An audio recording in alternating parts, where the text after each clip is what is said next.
Welcome to Lakshya Computer Training Institute Bongaigaon. মই Gyandeep sir. তো আমি এক্সেলৰ ক্লাছ অলৰেডি আৰম্ভ কৰি দিছো। তো আমাৰ যদি ফাৰ্স্ট ক্লাছ তোমালোকে চোৱা নাই প্লিজ সেই ক্লাছটো চাই লবা। তাত মই বেসিক কিছুমান বস্তু বুজাইছো। তো আজি আমি again আৰম্ভ কৰিব গৈ আছো সেকেন্ড চেপ্টাৰ এক্সেলৰ। তো এইটো চেপ্টাৰত আমি তোমালোকক দেখাম কিছুমান ফাংচনস কেনেকৈ ইউজ কৰা হয়। তোমালোকে চালে ইজিলি হেবিলাক ঘৰতো প্ৰ্যাকটিস কৰিব পাৰা। তো বলা ডাইৰেক্টলি আৰম্ভ কৰি দিও আজিৰ এক্সেল ক্লাছটো, ঠিক আছে। তো আমি এক্সেল ওপেন কৰি লবা, ব্ল্যাঙ্ক ওয়াৰ্কবুক। তো ইয়াত শীট 1 আছে, যদি তোমাৰ মানি লোৱা এটা এক্সেল শীটতে তুমি এটা এক্সেল বুকতে বেলেগ বেলেগ শীটতো কাম কৰিব পাৰা, যেনেকৈ তো শীট 1 মই আগেই ইয়াত ক্লিক কৰি দিম, এইটো শীট 2 হৈ যাব, ঠিক আছে। ইয়াত মানি লোৱা মই কিবা লিখিলো, তো এইটো এটা শীট 1, ইয়াত ক্লিক কৰিলে এইটো again শীট 2 হৈ গ'ল। এনেকৈ তুমি ইয়াত ক্লিক কৰিলে শীট 3 আহি গ'ল। তো শীট 1 শীট 2 শীট 3 তলত চাব পাৰা। এইবিলাকক আমি শীট 1 শীট 2 শীট 3 মানে এটা ওয়ার্কবুকত আমি বিভিন্ন শীটস ইউজ কৰিব পাৰো। তো বলা আমি শীট 1ত যাওঁ আৰু ইয়াত আমি এতিয়া আৰম্ভ কৰি দিওঁ আমাৰ যোনটো টপিকৰ ওপৰত কাম, ঠিক আছে। তো মানি লোৱা মই ফাৰ্স্ট SLNO দিলো, সিৰিয়াল নম্বৰ দিম। তো সিৰিয়াল নম্বৰ দিয়াৰ পিছত ইয়াত আমি দি দিম 1 2 1 আৰু 2 দিয়াৰ পিছত আমি এনেকে ডাইৰেক্টলি ড্ৰেগ কৰি দিছো। তো ইয়াত চাব পাৰা 1 2 3 কৰি সব আহি গৈছে। দেন নেম আহি গৈছে, নেম আহাৰ পিছত সো ইয়াত নেম আহি গৈছে, নেম দি দিয়া যেনেকে অমিত, সুমিত, সঞ্জয়, কমল, হৰি, দিয়া, দীপা, এনেকে কেইটামান নাম লিখি দিছো, ঠিক আছে। তো ইয়াত আমি কিছুমান নাম লিখিছো, all are in capital letter. তো ইয়াত আমি ক্যাপিটাল মানে ডাঙৰ, যোনটো আমাৰ ডাঙৰ হাতৰ আমি ক'ব পাৰো সেইবিলাক লেটাৰ্স ইয়াত লিখা আছে, ওয়ার্ডস বিলাক। তো এতিয়া আমি এই শব্দবিলাক ইয়াত তুমি ক'ব পাৰা, এই যে ওয়াৰ্ডস বিলাক এইবিলাকক আমি কি কৰিম, কনভাৰ্ট কৰিম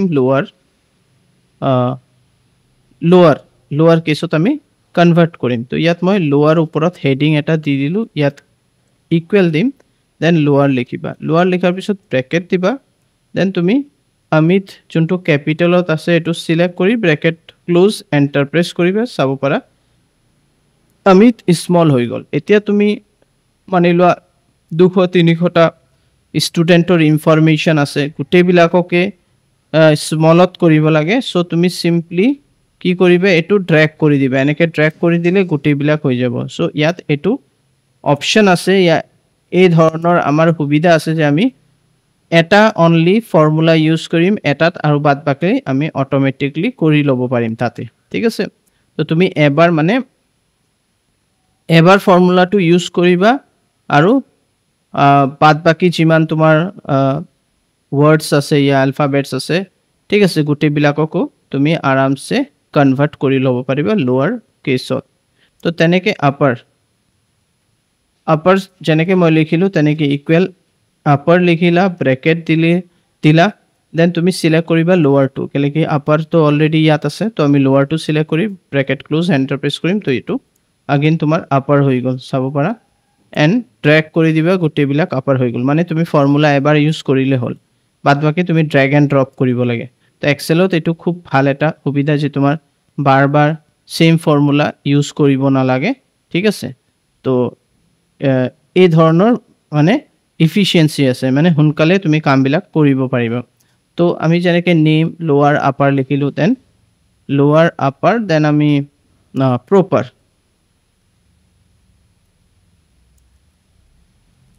তো তোমাক মই ইয়াত প্ৰপাৰ মানে কি হয়, ইয়াত মই তোমাক এই লিখাটোতে বুজাই দি আছো। ওপৰত যে হেডিংটো দিছো ইয়াতে বুজাই দি আছো। প্ৰপাৰ মানে P2 ক্যাপিটাল হ'ব, বাদ বাকি সব স্মল হ'ব। তো সেম ইয়াতো ফৰ্মুলাত কোনো ধৰণৰ কিন্তু স্মল ক্যাপিটালৰ কোনো ৰেস্ট্ৰিকশন নাই। তুমি সিম্পলি প্ৰপাৰ স্মলত লিখা या ক্যাপিটালত লিখা, হি একসেপ্ট কৰি ল'ব। তো প্ৰপাৰ লিখাৰ পিছত যে কোনো টেক্সট তুমি সিলেক্ট কৰা, অটোমেটিক্যালি কি কৰিব, হি কমপ্লিটলি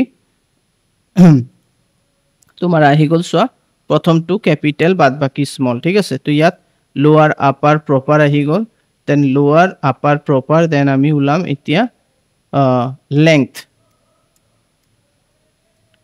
তো এতিয়া লেংথ উলাম তো লেংথ কেনেকৈ উলাম সিম্পলি ইকুৱেল len লিখিবা ব্ৰেকেট দিবা যে কোনো এটা ওয়াৰ্ড সিলেক্ট কৰা ব্ৰেকেট ক্লোজ কৰা এন্টাৰ প্ৰেছ কৰা তোমাৰ লেংথ আহি গৈছে ঠিক আছে এটো তোমাৰ লেংথ আহি গল দেন তুমি name lower upper proper length উলোৱাৰ পিছত তুমি এতিয়া মানি লোৱা উলাবা যেনেকে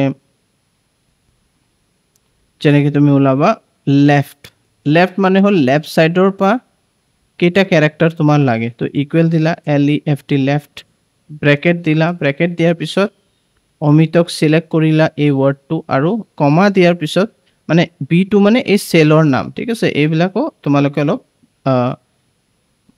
বুজিবা ইয়া তোমালোকে চাবা যে কি b2 মানে কি হয় তো এই b2 মানে হল এই সেলটো মই সিলেক্ট কৰিছো ইকুয়াল লেফট b2 মানে ইয়াত লিখিছে টেক্সট या फिर তুমি টেক্সট লিখা या फिर তুমি সেলটো সিলেক্ট কৰা মই ডাইৰেক্টলি ইয়াত সেলৰ নামটো সেলৰ যোনটো নাম আছে এটো গুছাই কিনে মই টেক্সটো লিখিব পাৰো হেতু হ'ব ঠিক আছে তো ইয়াত মই এটা কমা দিলো কমা দিয়াৰ পিছত সিম্পলি কেইটা ক্যাৰেক্টাৰ লাগে মোক লাগে দুটা ক্যাৰেক্টাৰ ব্ৰ্যাকেট ক্লোজ কৰিলো এন্টাৰ প্ৰেছ কৰিলো তো am আহি গল তেনেকে মই গুটেই বিলাক ট্ৰ্যাক কৰি কিনে গুটেই বিলাকৰ প্ৰথম দুটা ক্যাৰেক্টাৰ মানে লেফট সাইডৰ দুটা ক্যাৰেক্টাৰ লৈ আনিলো দেন ৰাইট এটা আমি ৰাইট টু উলাম ইকুয়াল अगेन ৰাইট লিখি দিবা ৰাইট লিখাৰ পিছত ব্ৰ্যাকেট দিবা ব্ৰ্যাকেট দিয়াৰ পিছত अगेन তুমি অমিত সিলেক্ট কৰিবা কমা দিবা আৰু তোমাৰ যোনটো ৰাইটৰ ফালৰ পা তুমি 2 দিয়া या 3 দিলা মই 3 দি দিলো তো তুমি এন্টাৰ প্ৰেছ কৰিবা তো চাব পাৰা mit মানে তোমাৰ ৰাইট সাইডৰ পা tim মানে হেই কেটা আহি গৈছে ঠিক আছে তো এনেকৈ তুমি গুটে বিলাকৰ তিনটা ওয়াৰ্ড ইয়াত ডিসপ্লে কৰিব পাৰা with the help of right function আৰু with the help of left function তুমি লেফট সাইডৰ যোনবিলাক ক্যাৰেক্টাৰস আছে হেবিলাক হেই হিচাপে আনিব পাৰা তুমি যদি ফৰ্মুলাটো চাব বিচাৰিছে ইয়াত এটা ক্লিক কৰিবা ইয়াত ফৰ্মুলা বাৰ আছে যত তোমাক শো কৰিব তেনেকে তুমি ইয়াত ক্লিক কৰিবা ইয়াত শো কৰিব যে কি কি ফৰ্মুলা ইউজ কৰা হৈছে তো আমি name lower upper proper length left right and আমাৰ middle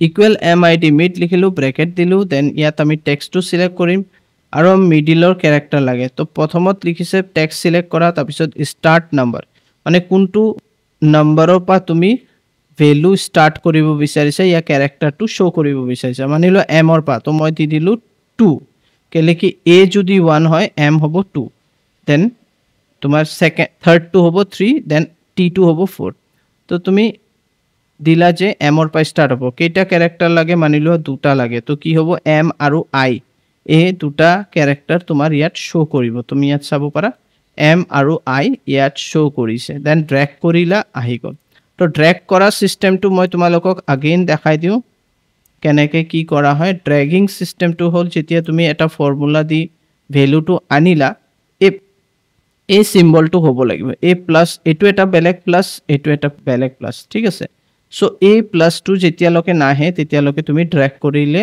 মানে এনেকা ধৰণৰ প্লাস আহিলে নহব তোমাৰ a প্লাস টু লাগিব a প্লাস টু ধৰি কিনে এনেকে ড্ৰ্যাগ কৰিবা মানে সিলেক্ট কৰি কিনে ড্ৰ্যাগ কৰিবা গুটেই বিলাক আহি যাব তো খুব সিম্পল আছে এতিয়া ৰাইট ক্লিক কৰা ইয়াৰ ওপৰত এই যে সেলটো আছে ৰো কমপ্লিট ৰোৰ ওপৰত মানে 1 ৰ ওপৰত ৰাইট ক্লিক কৰি কিনে ইনসাৰ্ট কৰিবা এনেকে তুমি अगेन এটা ৰো পাবা এনেকে সিলেক্ট কৰি কিনে ইয়াত মাৰ্জ কৰিবা সিলেক্ট কেনেকে কৰে अगेन মই কলো এনেকে সিলেক্ট কৰে যে কেটা প্ৰেছ কৰি ৰাখিব লাগিব লেফট ক্লিক টু দেন ইয়াত প্ৰেছ কৰি দিবা তো ইয়াত তোমাৰ আহি গল পুৰা সেলটো দেন ইয়াত লিখি দিয়া টেক্সট ফাংশন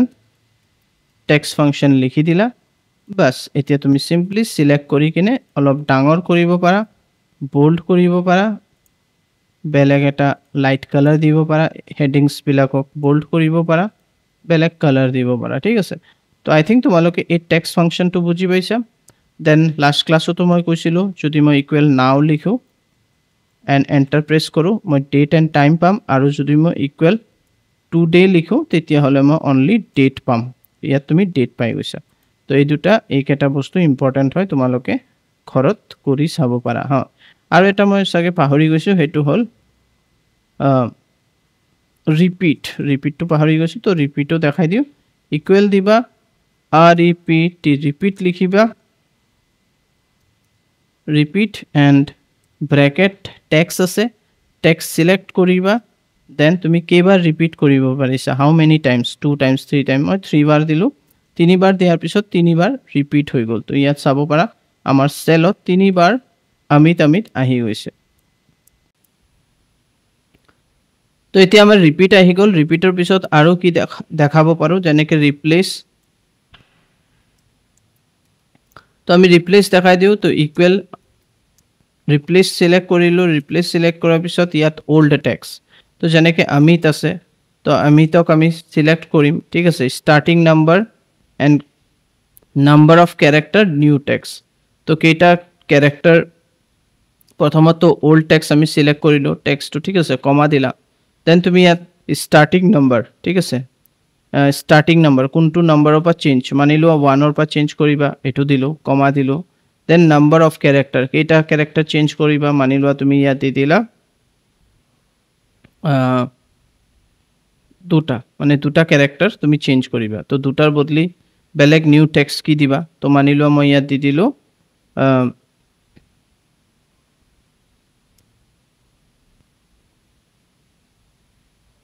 GA দি দিলোঁ, ঠিক আছে, GA দিলোঁ, ব্ৰেকেট ক্লোজ, এণ্টাৰ প্ৰেছ কৰোঁ। তো ইয়াত চাব পাৰা GA আহি গৈছে, গেট আহি গৈছে, ঠিক আছে, গাইড আহি গৈছে, গাইড। তো এনেকৈ তুমি গোটেইবিলাকত চেঞ্জ কৰিব পাৰা, চবতে GA কৰি আহি গৈছে। তো আই থিংক তোমালোকে ৰিপ্লেচ বুজি পাইছা, তাৰপিছত আমাৰ যোনটো ৰিপ্লেচ নহয়, ৰিপিট বুজি পাইছা, ৰিপ্লেচ বুজি পাইছা, আৰু বিভিন্ন ধৰণৰ ফাংচন মই তোমালোকক বুজাই দিছোঁ। তো আশা কৰোঁ যদি তোমালোকে আজিৰ ফাংচনছবিলাক যদি তোমালোকে বুজি পাইছা, প্লিজ তোমালোকে লাইক কৰিবা, শ্বেয়াৰ কৰিবা আৰু কমেণ্ট কৰিবা। তো আমাৰ যোনটো চেনেল হ'ল সেইটো তোমালোকে জানা, লক্ষ্য অনলাইন ট্ৰেইনিং, এণ্ড আমাৰ যোনটো ফেচবুক পেজ আছে Lakshya institute. So' please like কৰিবা, ফ'ল' কৰিবা। Thank you, bye bye, take care.